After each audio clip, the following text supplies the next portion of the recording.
ইমরান হোসেন প্রশ্ন করেছেন, হুজুর বড়শি দিয়ে মাছ ধরা ইসলামী দৃষ্টিতে কতটুকু বৈধ?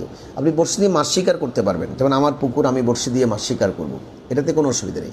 আমি খালে বিলে বড়শি ফেলেছি, খাল ওই সরকারি মালিকানাভুক্ত, ওটার মালিকানা কিন্তু প্রজাতন্ত্রের সব মানুষ।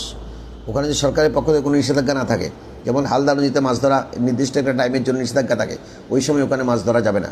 যে কোনো কেউ বড়শি দিয়ে হোক, জাল দিয়ে হোক মাছ ধরতে পারবেন, সরকার যেহেতু নিষেধ করেছেন। এটার মালিকানা কিন্তু প্রজাতন্ত্রের লিড দেয় কিন্তু গভর্নমেন্ট।